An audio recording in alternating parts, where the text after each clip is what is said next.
So let's understand the buttons on the GH6. The GH6 has 5 dials and 17 buttons. Yeah, that's a lot. So let's go with them one by one. So let's take the buttons right actually in the front, right? So to understand the buttons on the GH6, this front button is actually for recording. So you would either start your record or end your record using this particular button. These two are the customizable buttons which are available. I normally use the bottom one to go ahead and actually change between manual and autofocus, because when you go to manual focus from auto, you get a picture-in-picture inside the GH6, and that also allows you to dial in your focus exactly in the focus plane you would like to. The top one I normally don't use, but if you'd like to customize, you can. If you look the GH6 from a top standpoint of view, right, you basically have your shutter button here, so you can half press for focus and then press the rest of it to go ahead and take a picture. If you'd like to back focus, then you can press on this button. That will allow you to go ahead and focus on the particular element you're looking at. This top will, based on the mode you are, will allow you to go ahead and actually control either your aperture or your shutter speed or your ISO. Now, there are 3 specific buttons which I really love on this GH6. One is for exposure control, one is for ISO, and the other one is white balance. Now, all these 3, you can just press one of these buttons and then use the stop wheel to go ahead and actually control them. So this button on the top will go ahead and allow you to, toggle on your checking of the voice values or not, or audio levels. When you click on it, if you can see here, you can get the audio values up. When you again click on it, the audio values are actually gone. This top red button again is actually for recording. This is the second button which is there for recording. So you can switch on the recording or you can switch off the recording. This one is a dial to go ahead and actually adjust either your aperture or your shutter speed or your shooting angle.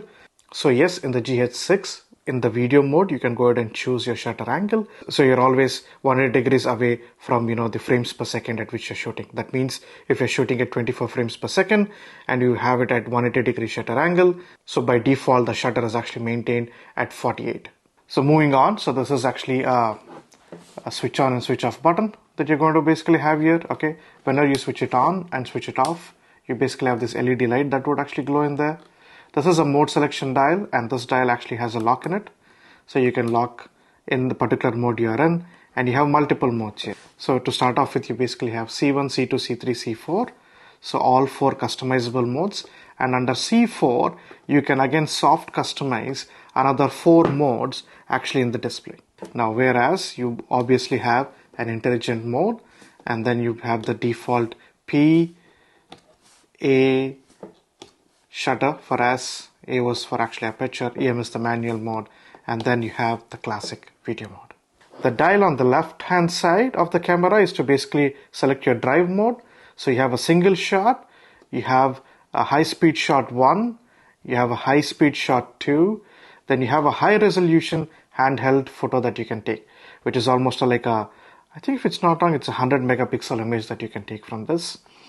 Then you have basically a time-lapse one up there, and then you actually have a shutter delay timer. So you can choose 2 seconds, 5 seconds, or 10 seconds, and then you can go ahead and actually, with the time delay, take a photo. Right. Now let me put it back into single drive mode here. So this button will help you to switch on or switch off your viewfinder up in here. And then if you see on here, a very interesting button that's not there in many cameras, the lock button. You can actually go ahead and customize which of these customizable buttons out of the 17 that you would like to lock off. And once you put the lock button in lock mode, any changes you do to those buttons, it's actually not registered at all. So many of times when I'm trying to film and I do not want any of my settings changing, after setting up everything for a scene, I would go ahead and enable from off to on the lock mode, and that's it. Even if by mistake my hand hits and any of the details would actually change, nothing would actually happen as a consequence, because none of those changes in the dials are being registered by the camera at all, because it's in the lock mode. Now just beside it, it is basically your display button up over here, which will actually bring up your gallery and stuff, right? Obviously there are no photos in it. And on this side, you actually have the focus button. So you have the middle focus one here. You have autofocus on and off.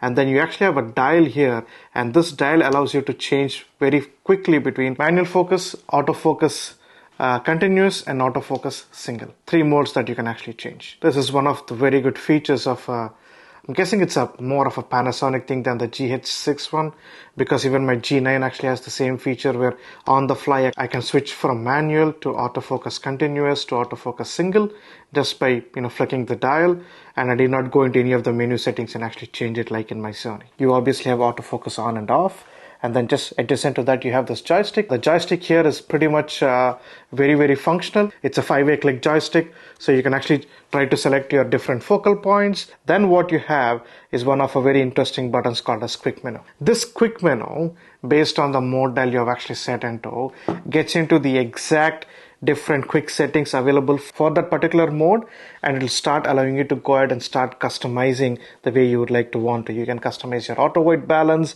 you can customize your different exposure levels, you can go ahead and customize the type of file that you're trying to record, MOV or MP4, which mode you're in, and especially in the video mode, it'll help you to go ahead with the combination of the top dial here. It'll allow you to go ahead and change between multiple frame rates and resolutions at which you would like to take the video. So very quickly you can move from 4K 120 to DCI 4K 120 to 5.6K 60 frames per second. Very quickly you can actually shift between them. That's one of the most interesting and very helpful buttons that we actually have. The quick menu, obviously you can actually enable the waveform. You can set the waveform either for the brightness, or you can actually set the waveform to go ahead and capture for RGB. I always have it for brightness. So that's what actually the lens is seeing. Now you have another wheel up here, and this wheel is again helpful to change values. Then you have menu settings right up here, menu button, and obviously you basically have a display icon and an undo button actually below up here in the bottom. So those are actually the 17 buttons which are actually available on the GH6. You need to take some time to go ahead and actually understand the GH6 and start using for it. So it's not something that you would just at a flick of it start using it. If you can see here, it's flashing lock button when I'm trying to move this corner dial because I'm actually in the lock mode and I'm trying to move something. So it's like flashing there, and there is no impact of movement of this dial on the settings of the camera itself.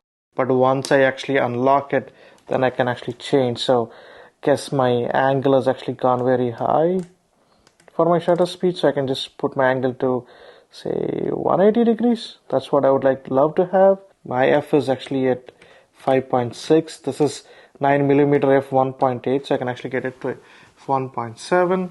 Can take the ISO, make the ISO slightly brighter, and as you can see, the waveform, it's trying to change here.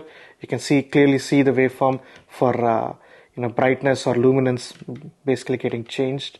Okay, so there we go. So this is what I'm comfortable with, 2500. Now I'll try to get it down to 1600 because it's a GH6. And then if you want, I can change the white balance.